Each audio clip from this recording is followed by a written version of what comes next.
তুমি কি পাপ করেছো, কি অন্যায় করেছো? তুমি জানো না আমার রব কত মেহেরবান, তিনি কত দয়ালু, তিনি ভালোবাসার আধার, তিনি করুণার আধার। তোমার পাপ অন্যায় যদি হয় খালের পানির সমান, বিলের পানির সমান, আমার আল্লাহর দয়া সাগরের পানির সমান। তোমার পাপ আর অন্যায় যদি হয় পাহাড়ের সমান, আমার আল্লাহর ভালোবাসার দয়া হচ্ছে আকাশের সমান। তুমি যদি তওবার মতো তওবা করতে পারো, ক্ষমার মতো ক্ষমা চাইতে পারো, চোখের পানি ছেড়ে, চোখের পানির বড় দাম, চোখের পানির মধ্যে বিশাল কারিশমা, এটা আল্লাহ খুব পছন্দ করে। 2 ফোঁটা পানি আল্লাহ পছন্দ করে। এক, জেহাদের ময়দানে শহীদের গা বেয়ে ঝরে পড়া রক্তের ফোঁটা। 2 হচ্ছে অনুতপ্ত বান্দার চোখের পানির ফোঁটা। বান্দা যখন অনুতপ্ত হয়ে চোখের পানি ছেড়ে কাঁদে, তার চোখের পানি চোখ বেয়ে নাকের ডগা বেয়ে মাটিতে পড়ার আগেই ওই অনুতপ্ত বান্দার সব গুনাহ আল্লাহ মাফ করে দেয়। সে জিজ্ঞেস করলো আমার ক্ষমা আছে কিনা? আলেম বলে আছে, ক্ষমা আছে।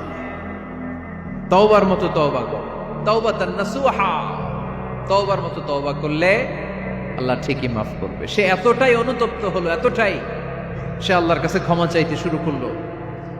আলেম পরামর্শ দিল, তুমি যে এলাকায় থাকো এলাকাটা ভালো না, এলাকাটা ছাড়ো, এখানে সব ডাকাতদের এলাকা, তুমি একটা ভালো এলাকায় যাও, ওখানে যে তওবা করে ভালো মানুষ হয়ে যাও। সে নিয়ত করে কাপড় চোপড় গুছিয়ে ভালো এলাকায় যাবে। ঘর থেকে বেরোয়ার সাথে সাথেই মালাকুল মাউত চলে আসছে, তার রুহু কবজ করে ফেলছে।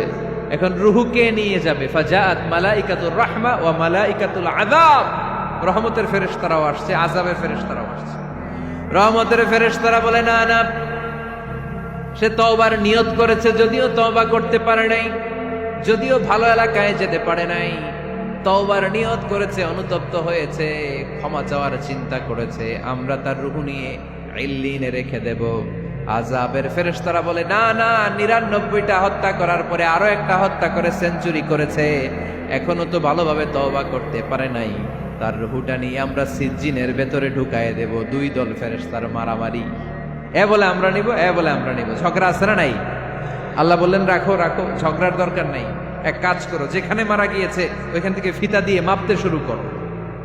ভালো এলাকাটা যদি কাছে হয় জান্নাতের ফেরেশতারা নেবে, খারাপ এলাকা যদি কাছে হয় জাহান্নামের ফেরেশতারা নেবে। খারাপ এলাকা তো একেবারেই কাছে, ঘর থেকে বেরোয়ার সাথে সাথে মৃত্যু হয়েছে। আর ভালো এলাকা তো অনেক দূর। আল্লাহ জামিনটারে আদেশ দিলেন, জামিন, এই অনুতপ্ত বান্দার জন্য তুই ভালো এলাকাটা কাছে চলে আয়। ভালো এলাকাটার জামিনটা তুই সংকুচিত হয়ে যা। যদিও ঘর থেকে বের হয়েছে একেবারে কাছে, খারাপ এলাকাটা হাজার হাজার মাইল দূরে চলে যা। ফিতা দিয়ে মাপ দিয়ে দেখে, সর্বনাশ, ভালো এলাকাটা তো একেবারেই কাছে, খারাপ এলাকাটা অনেক দূরে।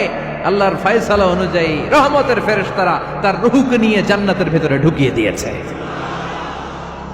99টা হত্যা করার পরে আরো একটা হত্যা করে সেঞ্চুরি, 100টা খুন করছে। আপনি কয়টা করছেন? আমি কয়টা করছি? তো 100টা খুন করে যদি ও মাফ পেতে পারে আমার আল্লাহর কাছ থেকে, আমরা কি ক্ষমা পেতে পারি না? ওর পাপের কাছে আমাদের পাপ কি? কয় ওয়াক্ত নামাজ ছাড়ছেন আপনি? কয়টা মিথ্যা কথা বলছেন? কতবার ঘুষ খাইছেন? কত টাকা সুদে লাগাইছেন?